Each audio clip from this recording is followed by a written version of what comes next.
పితా పుత్ర పవిత్రాత్మ నామమున ఆమేన్. లూకా శుభవార్త 13వ అధ్యాయము పవిత్ర వచనములు 22 నుండి 25 వరకు. యేసు వాడవాడల పల్లె పల్లెలా పర్యటించుచు బోధించుచు యెరూషలేము దిక్కువ పోవుచు ఉండగా, రక్షణ పొందువారు కొలది మంది మాత్రమేనా అని ఒకడు ఆయనను అడిగెను. అందుకు యేసు, ఇరుకైన మార్గమున ప్రవేశింపుము, అనేకులు ఆ ద్వారమున ప్రవేశింప ప్రయత్నింతురు, కానీ అది వారికి సాధ్యపడదు. గృహ యజమానుడు ద్వారము మూసివేసినప్పుడు మీరందరూ వెలుపల నిలువబడి తలుపు తట్టుచు, అయ్యా తలుపు తీయుడు అని అందురు. మీరు ఎచ్చట నుండి వచ్చితిరో నేను ఎరుగను అని అతడు సమాధానము ఇచ్చును. ఇది క్రీస్తు సువిశేషము. క్రీస్తువా మీకు స్తుతి కలుగునుగాక.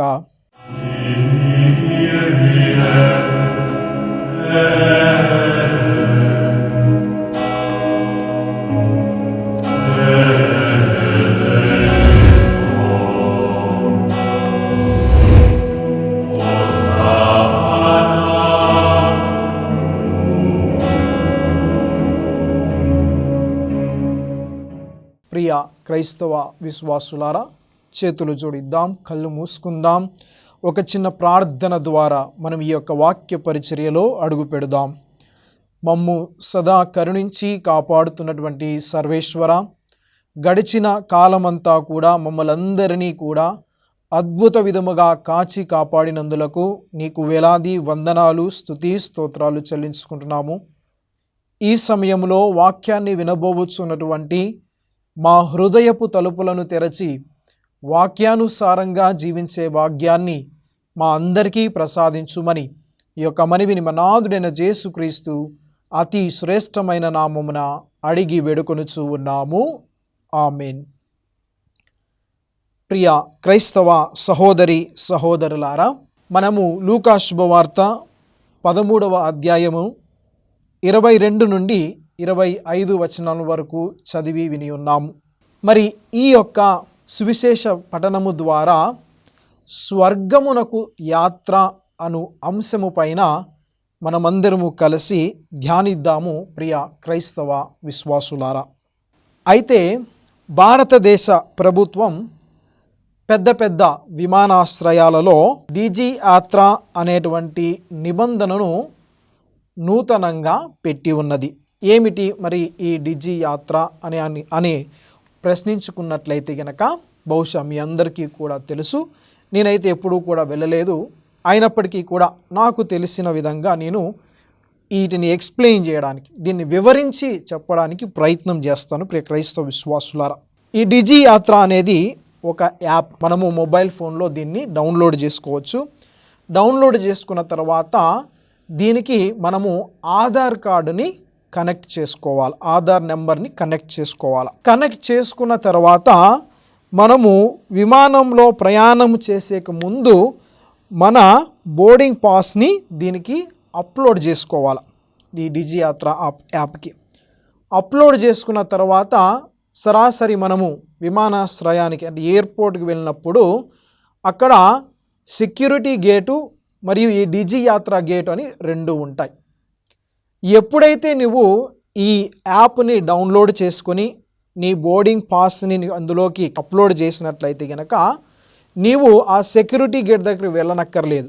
నేరుగా డిజి యాత్ర అనేటువంటి ఆ యొక్క స్థలం, ఆ గేట్ దగ్గరకు వెళ్ళి నీవు నించున్నట్లయితే గనక నీ యొక్క పేరును అదేవిధంగా నీ యొక్క ముఖమును అది స్కాన్ చేసి నిన్ను లోపలికి పంపించడం జరుగుతుంది ప్రియ క్రైస్తవ విశ్వాసులారా. మరి నువ్వు అక్కడికి వెళ్ళినట్లయితే అతి సులువుగా, అంటే ఏ సెక్యూరిటీ చెక్, నీ యొక్క ఐడి కార్డు కానీ నీ యొక్క బుక్కులు పాస్బుక్లు కానీ ఇవన్నీ ఏమీ చెక్ చేయకోకుండా అతి సులువుగా మనము ఈ యొక్క డిజి యాత్ర అనేటువంటి యాప్ ద్వారా, ఆ యొక్క మార్గము ద్వారా అతి సులువుగా లోపలికి వెళ్ళవచ్చు ప్రియ క్రైస్తవ విశ్వాసులారా. మరి నువ్వు ఆ యాప్ ద్వారా, ఆ గేటు ద్వారా, ఆ మార్గము ద్వారా నువ్వు లోపలికి వెళ్ళాలి అంటే నీ పేరు ఆ యంత్రాంగంలో ఉండాలా, మరియు నీ యొక్క ఫేషియల్ రికగ్నిషన్, నీ యొక్క ముఖము అది గుర్తించిన తరువాత మిమ్మల్ని లోపలికి పంపడం జరుగుతుంది ప్రియ క్రైస్తవ విశ్వాసులారా. 2 పద్ధతులు ఉన్నాయి. ఒకటి, మన పేరు ఆ సిస్టంలో ఉండడం. రెండవది, మన ముఖ చిత్రాన్ని గుర్తించిన తరువాత అది లోపలికి పంపడం జరుగుతుంది ప్రియ క్రైస్తవ విశ్వాసులారా. ఈ పద్ధతిని మనము చదివినటువంటి సువిశేష పఠనంతో పోలిస్తే గనక మనము కూడా కొన్ని ఆధ్యాత్మిక పాఠాలు ఈరోజు నేర్చుకుందాం ప్రియ క్రైస్తవ విశ్వాసులారా. అయితే ఊహించుకుందాం, మనమందరము కూడా పరలోకానికి వెళ్ళే ముందు, పరలోకంలోకి ప్రవేశించే ముందు ఈ యొక్క డిజి యాత్ర అనేటువంటి గేటు కూడా ఉండవచ్చు అని అనుకుందాం. అప్పుడు మనము లోపలికి వెళ్ళాలి అంటే గనక ఈ స్కానింగ్ ద్వారా మనం లోపలికి వెళ్ళాలని అనుకుందాం. అప్పుడు ఈ స్కానింగ్ ద్వారా మనము లోపలికి వెళ్ళాలి అంటే గనక ఆ సిస్టంలో మొట్టమొదటగా మన పేరు ఉండాలా. రెండవది, మనము క్రీస్తుని పోలి జీవించినటువంటి విధానం ఉండాలి ప్రియ క్రైస్తవ విశ్వాసులారా. రెండు పద్ధతులు ప్రియ విశ్వాసులారా, 2 విషయాలు మనము గమనించాలి. ఏ విధంగా అయితే ఆ డిజి యాత్ర యాప్ ద్వారా మనం విమానాశ్రయంలోనికి ప్రవేశించాలి అంటే మన పేరు కానీ అదే మన ముఖము గుర్తిస్తుంది. అదేవిధంగా మనం ఊహించుకున్నట్లయితే పరలోక రాజ్యంలో మనము ప్రవేశించాలి అంటే గనక మొట్టమొదటిగా మన పేరు అక్కడ ఉండాలి. రెండవది, క్రీస్తుని పోలి జీవించినట్టు ముఖముగా మనలో ఉండాల ప్రియ క్రైస్తవ విశ్వాసులారా. మనము 2 కేటగిరీల గురించి నేను చెప్పి ఉన్నాను. ఒకటి, మన పేరు అక్కడ ఉండడం. రెండవది, క్రీస్తుని పోలి జీవించాలి ప్రియ క్రైస్తవ విశ్వాసులారా. ఒకసారి బైబిల్ వాక్యాల ఆధారంగా మనము కొద్దిగా లోతుగా ధ్యానిద్దాము ప్రియ క్రైస్తవ విశ్వాసులారా. మొదటిది, మన పేరు రాయబడి ఉండాలి అనేటువంటి విషయాన్ని గురించి ధ్యానిద్దాము ప్రియ క్రైస్తవ విశ్వాసులారా. తీసుకోండి లూకా శుభవార్త 10వ అధ్యాయము 20వ వచనము. దుష్టాత్ములు మీకు వశమగుచున్నవని ఆనందింపక మీ పేర్లు పరలోకమందు వ్రాయబడి ఉన్నవని ఆనందింపుడు అనెను. ప్రియ క్రైస్తవ విశ్వాసులారా, యేసు ప్రభువు తను ఎన్నుకున్న శిష్యులందరినీ కూడా పంపడం జరుగుతుంది. సువిశేష నిమిత్తము, అదేవిధంగా గుడ్డి వారికి కళ్ళు, అనామకులకు స్వస్థతను చేకూర్చడం, అభాగ్యులను ఆదుకోవడం, దయ్యములను విడలగొట్టడం కొరకు యేసు ప్రభువు శిష్యుల్ని పంపి ఉన్నారు. పంపింబడినటువంటి శిష్యులు తిరిగి వచ్చి యేసు ప్రభువుకి చాలా చక్కగా వివరించి చెప్తూ ఉన్నాడు. అయ్యా, మీ పేరు చెబితే గుడ్డి వారికి కళ్ళు వచ్చాయి, చెవిటి వారికి చెవులు వినొక్కడం వచ్చింది. అదేవిధంగా ఎవరైతే గనక దయ్యము పట్టి పీడిస్తున్నారో వారికి విడుదలను చేకూర్చుంది అని వారు చెప్పినప్పుడు యేసు ప్రభు వారికి చెప్పినటువంటి వచనం ప్రియ క్రైస్తవ విశ్వాసులారా, దుష్టాత్ములు మీకు వశమగుచు ఉన్నవని ఆనందింపక మీ పేర్లు పరలోకంలో రాయబడి ఉన్నవని ఆనందింపుడు అని చెప్పి ఉన్నాడు ప్రియ క్రైస్తవ విశ్వాసులారా. ఈరోజు మీరు కానీ నేను కానీ స్వర్గములోనికి మనము ప్రవేశించాలి అంటే మొట్టమొదటిగా మనమందరము కూడా దేవుని బిడ్డలము అనే పేరును పొందాలి ప్రియ క్రైస్తవ విశ్వాసులారా. మనమందరము కూడా దేవుని బిడ్డలము అనేటువంటి పేరును మనము పొందాలి క్రైస్తవ విశ్వాసులారా. అదే ఆనందము, అంటే మన పేరు పరలోకంలో రాయబడి ఉన్నటువంటి ఆనందము ప్రియ క్రైస్తవ విశ్వాసులారా. ఇది మొదటి పద్ధతి. రెండవది ఏమనగా ప్రియ క్రైస్తవ విశ్వాసులారా, మన ముఖము గుర్తించబడి ఉండాలి. అంటే క్రీస్తుని పోలి జీవించినటువంటి ముఖముగా కనబడాలి మన ముఖము అని, మన ముఖమని ప్రభు మనకు సెలవిస్తూ ఉన్నాడు. తీసుకుందాము ప్రియ విశ్వాసులారా, గలతీయులకు రాసిన లేఖ 4వ అధ్యాయము 19వ వచనాన్ని ఒక్కసారి చదువుదాం. నా బిడ్డలారా, మీ యందు క్రీస్తు రూపము ఏర్పడు వరకు స్త్రీ ప్రసవ వేదన వలె నేను మరలా మిమ్ము గురించి బాధపడుచున్నాను అని పునీత పౌలు గారు చెప్పి ఉన్నారు. ప్రియ క్రైస్తవ విశ్వాసులారా, దేవుని రూపము మనలో ఏర్పడేంత వరకు ఏ విధంగా అయితే ఒక స్త్రీ ప్రసవంలో ఏ విధంగా బాధపడుతూ ఉందో అదే విధంగా నేను కూడా బాధపడుతూ ఉన్నాను అని పునీత పౌలు గారు గలతీయులకు చెప్తూ ఉన్నాడు. ప్రియ క్రైస్తవ విశ్వాసులారా, మనము క్రీస్తుని పోలి ఉండాలి.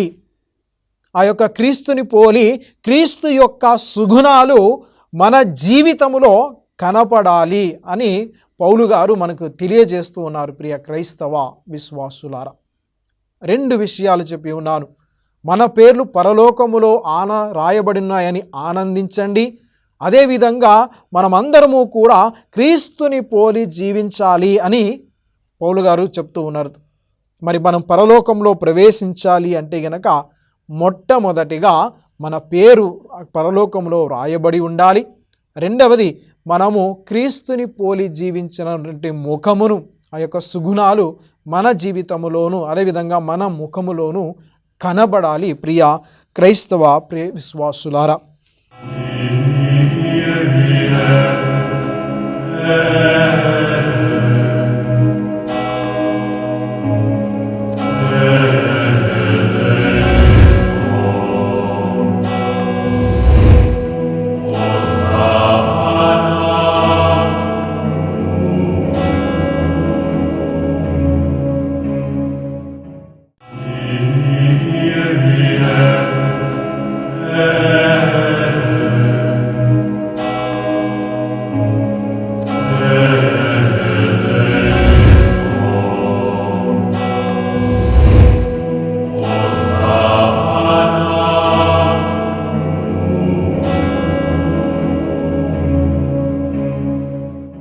ఒక్కసారి అనుకుందాము ప్రియ క్రైస్తవ విశ్వాసులారా, ఏ విధంగా అయితే గనక విమానాశ్రయంలో ఆ డిజి యాత్ర యాప్ ద్వారా లోపలికి ప్రవేశించేటప్పుడు ఆయనకి ఆ పాస్పోర్ట్ కానీ లేకపోతే బోర్డింగ్ పాస్ కానీ ఆ ఆధార్ కార్డు ఏవి లింక్ కాకోకుంటే గనక లోపలికి వెళ్ళనివ్వరు. ఉన్నట్టుండగా వారిని మరి అతి త్వరగా ఆయన అక్కడి నుంచి పంపివేయడం, లేకపోతే చెక్ చేయడం, వెరిఫికేషన్ కొంచెం చెక్ చేయడం, వీడు మన దేశానికి సంబంధించిన వ్యక్తా లేకపోతే మావోయిస్ట్ ఏదైతే టెర్రరిస్టా, ఇవన్నీ కూడా చెక్ చేస్తారు. మరి అదేవిధంగా మనము పరలోక రాజ్యంలోకి ప్రవేశించేటప్పుడు మనకు మన పేరు కానీ మన ముఖము కానీ క్రీస్తు పోలిని జీవించలేకపోయింటే గనక మనము పరలోకంలోనికి ప్రవేశించడము అసాధ్యము. ప్రియ క్రైస్తవ విశ్వాసులారా, అది గుర్తించాలే ప్రియ క్రైస్తవ విశ్వాసులారా. ఒక్కసారి మనల్ని మనం పరిశీలించుకుందాం. నేను క్రైస్తవురాలిగా 20 సంవత్సరాలు బతికాను, 40 సంవత్సరాలు బతికాను, 60 సంవత్సరాలు బతికాను అని గొప్పగా చెప్పుతూ ఉంటాం. మనం చెప్పుకోవడం మాత్రమే కాదు ప్రియ క్రైస్తవ విశ్వాసులారా, నిజమైనటువంటి క్రైస్తవుని జీవితంలో క్రీస్తు లేకపోతే గనక ఆయన ఒక డమ్మీ క్రిస్టియన్ అని చెప్పొచ్చు. ఏ క్రైస్తవుడైతే క్రీస్తుని తనలో లేకుండా జీవిస్తాడో, క్రీస్తుని పోలి లేక జీవిస్తాడో ఆ క్రైస్తవుడు డమ్మీ క్రైస్తవుడు అని చెప్పవచ్చు ప్రియ క్రైస్తవ విశ్వాసులారా. అందుకే ప్రభువు మనకు చాలా చక్కగా చెప్తూ ఉన్నాడు. మత్తయి శుభవార్త 5వ అధ్యాయము 13వ వచనంలో, మీరు భూమికి ఉప్పు వలె ఉండును, ఉప్పు తన ఉప్పుదనాన్ని కోల్పోతే అది పనికి రాకుండా పోతే పడివేసే స్థితికి వస్తుంది అని ప్రభు చెప్తూ ఉన్నాడు. ఒక్కసారి మనం గమనిద్దాము. నేను క్రీస్తు అని పిలువబడినప్పుడు క్రీస్తు నాలో లేకపోతే నా ఈ జీవితము వ్యర్థము. దేవుని బిడ్డలము అని పిలువబడిన మనము అనుసరిస్తున్నటువంటి శిష్యులమైన మనలో క్రీస్తు లేకపోతే గనక మన ఈ జీవితము వ్యర్థము. ప్రియ క్రైస్తవ విశ్వాసులారా, కనుక విశ్వాసులారా, మనము పరలోకంలో ప్రవేశించాలి అంటే, ఆ యొక్క రక్షణను మనము పొందాలి అంటే మొట్టమొదటగా మనమందరము కూడా దేవుని బిడ్డలమై ఉండాలి. రెండవది, మనము క్రీస్తుని పోలి జీవించాలి ప్రియ క్రైస్తవ విశ్వాసులారా.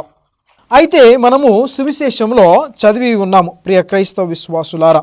లూకా శుభవార్త 13వ అధ్యాయము 22-30 వచనముల వరకు. ఒక వ్యక్తి వచ్చి యేసు ప్రభు దగ్గరకు వచ్చి, రక్షణ పొందువారు కొలది మంది మాత్రమేనా అని ప్రశ్న అడిగి ఉన్నాడు. దానికి ప్రభువు, ఇరుకైన మార్గమున ప్రవేశింపుము, అనేకులు ఆ ద్వారమున ప్రవేశింప ప్రయత్నింతురు, కానీ అది వారికి సాధ్యపడదు అని చెప్పి ఉన్నాడు ప్రియ క్రైస్తవ విశ్వాసులారా. ఏమిటి ఈ ఇరుకైన మార్గము? ఎలా ప్రవేశించాలి? ఒక అంశము పైన కొద్దిసేపు ధ్యానిద్దాము ప్రియ క్రైస్తవ విశ్వాసులారా. ఇరుకైన మార్గమున ప్రవేశింపుము అనగా దీని అర్థము ప్రియ విశ్వాసులారా, మొదటగా నీవు నీ రక్షణ గురించి మొదట ఆలోచించాలి. ఎంతమందిని, ఏమిటి అని ఆలోచించకుండా మన రక్షణ కొరకు మనము మొట్టమొదటిగా ఆలోచించాలి. మనమందరము కూడా ఇరుకైన మార్గంలో ప్రవేశించడానికి మనము మొట్టమొదటిగా మన రక్షణ గురించి మనము ఆలోచించాలి ప్రియ క్రైస్తవ విశ్వాసులారా. ఈ సందర్భంలో మరి ఆ యొక్క ఏరోప్లేన్ అనేటువంటి ఉదాహరణ చెప్తాను ప్రియ క్రైస్తవ విశ్వాసులారా. మనం ప్రయాణం చేస్తూ ఉంటాం ఏరోప్లేన్లో. సడన్గా ఏమైనా అయిపోయి కింద పడిపోయేటప్పుడు మనం మొట్టమొదటిగా ఏం చేసుకుంటాం? అక్కడి పైనుండి వచ్చినట్టు ఆక్సిజన్ని ఫస్ట్ మొట్టమొదటిగా మనము పెట్టుకున్న తర్వాత ఇతరుల గురించి ఆలోచించండి అనేటువంటి సూచనలు వాళ్ళు చెప్తారు. అదేవిధంగా మొట్టమొదటిగా మనల్ని మనము ఫస్ట్ రక్షణ మార్గంలో మనం ప్రయాణం చేసి ఉండాలి. మన ద్వారా ఇతరులను కూడా ఆ రక్షణ మార్గం వైపు మనం ప్రయాణం చేసే వ్యక్తులుగా తీర్చిదిద్దాలి. అది మన బాధ్యత ప్రియ క్రైస్తవ విశ్వాసులారా. మొట్టమొదటిగా మనం అందరము కూడా మన రక్షణ కొరకు ఆలోచించాలి. మన రక్షణ కొరకు ఆలోచించాలి. తరువాత మన ద్వారా ఇతరులను కూడా ఆ రక్షణ మార్గం వైపు ప్రయాణము చేసే విధంగా మనము తీర్చిదిద్దాలి. వాళ్ళు ఈ మార్గంలోనికి తీసుకురావడానికి ప్రయత్నం చేయాలి ప్రియ క్రైస్తవ విశ్వాసులారా. దీనిని ఉద్దేశించే పునీత పౌలు గారు 1 కొరింథీయులకు రాసిన లేఖ 9వ అధ్యాయము 27వ వచనంలో ఇలా చెప్తున్నారు, ఇతరులకు బోధించిన పిదప నేను భ్రష్టుడను కాకుండుటకై నా శరీరమును నలుగుగొట్టుకొందును, అదుపులో పెట్టుకొందును అని. నా శరీరం, నేను భ్రష్టుణ్ణి కాకుండుటకు నా శరీరమును నలగగొట్టుకుందును, నా శరీరమును అదుపులో పెట్టుకొందును అని పునీత పౌలు గారు చెప్తున్నాడు.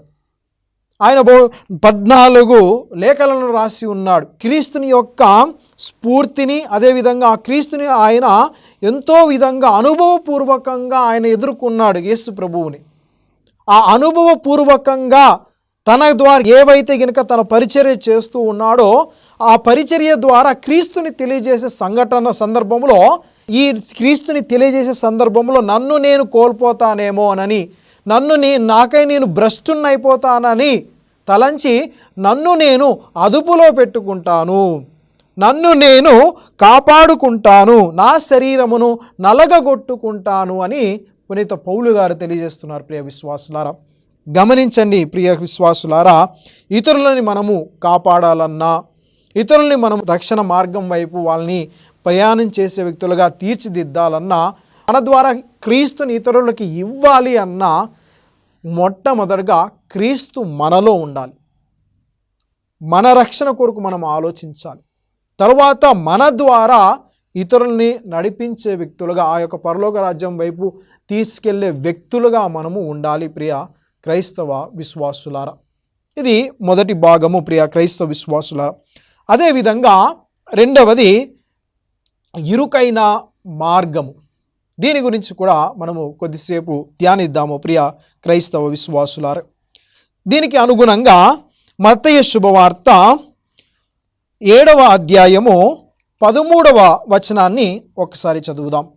ఇరుకైన ద్వారమున ప్రవేశింపుడు, ఏలయన విశాలమైన ద్వారము సులభముగానున్న మార్గము వినాశనమునకు చేర్చును, అనేకులు ఆ మార్గమున పయనింతురు. జీవమునకు పోవు ద్వారము ఇరుకైనది, మార్గము కష్టమైనది, కొలది మందియే ఈ మార్గమును కనుగొందురు.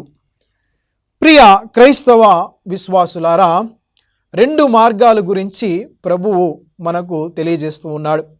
ఒకటి సులువైన మార్గము గురించి, మరియు ఇరుకైన మార్గము గురించి. సులువైన మార్గము వినాశనమునకు గురి చేస్తుంది. అదేవిధంగా ఇరుకైన మార్గము జీవము మనకు ఇస్తుంది అని ప్రభువు చెప్తూ ఉన్నాడు. ప్రియ క్రైస్తవ విశ్వాసులారా, మనము ఈ భూలోకములో జీవించేటప్పుడు పరలోకం అనేటువంటి ఇరుకైన మార్గంలో మనము ప్రవేశించినప్పుడు, ఆ మార్గము గుండా మనము ప్రయాణము చేసినప్పుడు మనము చేరుకునేటువంటి చివరి గమ్యస్థానము పరలోక రాజ్యము. ప్రియ క్రైస్తవ విశ్వాసులు, స్వర్గము, జీవము, క్రీస్తుతో ఏకమవ్వడం. అది కాకుండా నీవు ఈ భూలోక సంబంధమైనటువంటి లోక వ్యామోహాలతో కూడినటువంటి మార్గంలో నువ్వు ప్రయాణము చేసినట్లయితే గనక నీవు వినాశనమునకు గురి అవుతావు. ప్రియ క్రైస్తవ విశ్వాసులరా, చక్కగా చెప్తూ ఉన్నాడు. సులువైన మార్గము చాలామంది వెళ్తారు అటు, కానీ ఇరుకైన మార్గము కొంతమందే వెళ్తారు, కానీ వారు జీవాన్ని పొందుతారు అని ప్రభువు మనకు తెలియజేస్తూ ఉన్నాడు. ప్రియ క్రైస్తవ విశ్వాసులారా, ఒక్కసారి మనల్ని మనము ప్రశ్నించుకుందాం. మొట్టమొదటగా రక్షణకు, స్వర్గమునకు యాత్ర అనేటువంటి ఒక అంశమును తీసుకొని మనం ధ్యానిస్తూ ఉన్నాం. మన ఈ భూలోక జీవితములో విచ్చలవిడిగా జీవించినట్లయితే, స్వార్థముతోనూ, గర్వముతోనూ, అహంకారముతోనూ, చెడు ఆలోచనలతోనూ, చెడు పద్ధతులతోనూ మనము జీవించినట్లయితే గనక, చెప్పాలంటే విచ్చలవిడిగా జీవించినట్లయితే గనక మనకు నాశనాన్ని మనము కొని తెచ్చుకున్నట్లు.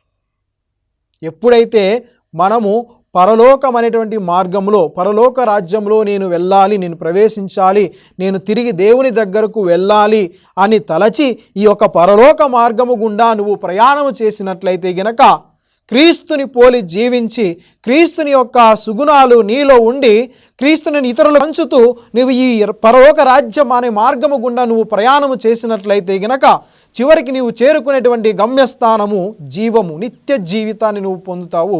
ప్రియ క్రైస్తవ విశ్వాసులారా, ప్రభు ఈరోజు మనకు అదే సెలవిస్తూ ఉన్నారు. మనమందరము కూడా ఈ లోక వ్యామోహాలకి, లోక సంబంధమైనటువంటి జీవితాన్ని మనము జీవించకూడదు. పరలోక సంబంధమైనటువంటి జీవితాన్ని మనము జీవించాలి.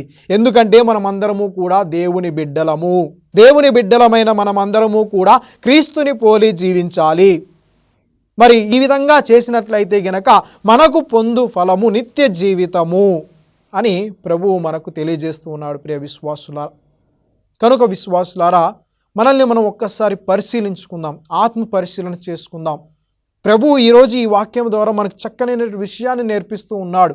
నీవు నీ జీవితాన్ని లోక సంబంధమైనటువంటి మార్గంలో ప్రయాణం చేయడానికి నువ్వు సిద్ధముగా ఉన్నావా, లేక పరలోక రాజ్యము వైపు నువ్వు చూస్తూ నీ యొక్క ఈ భూలోక జీవితాన్ని క్రీస్తుని పోలి, క్రీస్తుని యొక్క గుణాలు నీలో ఉండి జీవించడానికి సిద్ధముగా ఉన్నావా అని ప్రభువు నిన్ను నన్ను కూడా ఈరోజు ప్రశ్న వేస్తూ ఉన్నాడు. ప్రియ క్రైస్తవ విశ్వాసులారా, కనుక మనమందరము కూడా ఒకసారి ఆత్మ పరిశీలన చేసుకుందాం. మరి ఈ మార్గంలో మనము అతి సులువుగా వెళ్ళాలి అంటే, ఈ ఇరుకైన మార్గంలో కూడా అతి సులువుగా వెళ్ళాలి అంటే గనక మనము తప్పనిసరిగా ఈ భూలోక జీవితంలో అది మనకు సాధ్యమవుతుంది. ఏ విధంగా అంటే గనక దివ్య బలి పూజలో పాల్గొనడం, దివ్య ప్రసాద ఆరాధనలో పాల్గొనడం, పాప సంకీర్తనము చేయడము, జపమాలను జపించడము, వ్యక్తిగత ప్రార్థనలు చేయడము, నలుగురికి సహాయపడము, నీ ద్వారా నలుగురు సంతోషంగా ఉండే విధంగా జీవించడం. ఈ యొక్క పుణ్యక్రియల ద్వారా, ఈ యొక్క పవిత్ర క్రియల ద్వారా ఆ ఇరుకైన మార్గంలో మనమందరము కూడా అతి సులువుగా ప్రయాణం చేయొచ్చు అని ప్రభు మనకు ఈరోజు తెలియజేస్తూ ఉన్నాడు. ప్రియ క్రైస్తవ విశ్వాసులారా, ఒక్కసారి మనల్ని పరిశీలించుకుందాం. మనకిచ్చినటువంటి ప్రతి అవకాశాన్ని, ప్రార్థన కొరకు దేవుడు మనకిచ్చినటువంటి ప్రతి అవకాశాన్ని మనము సద్వినియోగం చేసుకోవాలా. అది దివ్యబలి పూజ అయినా కానీ, దివ్య ప్రసాద ఆరాధన అయినా కానీ, అదేవిధంగా మనం చేసిన పాపాలను ఒప్పుకొడుకు పాప సంకీర్తనం ద్వారా కానీ, పరిశుద్ధ జపమాలను ద్వారా కానీ, కుటుంబ ప్రార్థనలు కానీ, వ్యక్తిగత ప్రార్థనలు కానీ, పుణ్యక్షేత్రాలను సందర్శించడము కానీ, ఈ యొక్క పవిత్ర క్రియల ద్వారా మనల్ని మనము కాపాడుకోవచ్చు. మనము ఆ ఇరుకైన మార్గంలో కూడా మనము అతి సులువుగా వెళ్ళవచ్చు అని ప్రభు మనకు తెలియజేస్తున్నాడు ప్రియ క్రైస్తవ విశ్వాసులారా. ఈ ఇరుకైన మార్గంలో మన వాళ్ళందరినీ కూడా అవమానిస్తారు, కిందకి లాగేస్తారు, తొక్కేస్తారు. ఏవి కూడా పట్టించకుండా ప్రతిదీ కూడా దేవునికి సంపూర్ణంగా సమర్పించుకుంటూ మనము ప్రయాణం చేసినట్లయితే గనక మనకు పొందు ఫలము నిత్య జీవితము ప్రియ క్రైస్తవ విశ్వాసులారా. కనుక ఒక్కసారి మనల్ని పరిశీలించుకుందాం. ఈ యొక్క మార్గంలో ప్రయాణం చేయడానికి దేవాదేవుని యొక్క సహాయము కోరుతూ చిన్న ప్రార్థన చేసుకుంటూ దేవుణ్ణి విన్నవించుకుందాం. దయగల తండ్రి మా దేవ, నీకే వేలాది వందనాలు, స్తుతి స్తోత్రాలు ప్రభువా. చక్కనైనటువంటి వాక్యాన్ని మాకు తెలియపరిచి ఉన్నావు. ఏ విధంగా నీ యొక్క పరలోక రాజ్యానికి మేము చేరుకోవాలో, మొదటగా మేమందరము కూడా దేవుని బిడ్డలమై ఉండాలని, రెండవదిగా నిన్ను పోలి జీవించాలని, నన్ను పోలి మీరు జీవించండి అని కూడా తెలియజేస్తున్నావు ప్రభువా. మానవ మాతులము, బలహీనులము, తప్పు చేసేవారం కనుక మమ్మల్ని మన్నించి మాకు కావలసినటువంటి సహాయ సహకారము అందించమని ఈ యొక్క మనవిని మన నాథుడైన యేసుక్రీస్తు అతి శ్రేష్టమైన నామమున అడిగి వేడుకొనుచు ఉన్నాము. ఆమేన్. ప్రభువు మీతో ఉండునుగాక, మీ ఆత్మతోనూ ఉండునుగాక. సర్వశక్తిగల సర్వేశ్వరుడు పితా, పుత్ర, పవిత్రాత్మ మిమ్మల్ందరినీ ఆశీర్వదించి కాచి కాపాడునుగాక. ఆమేన్.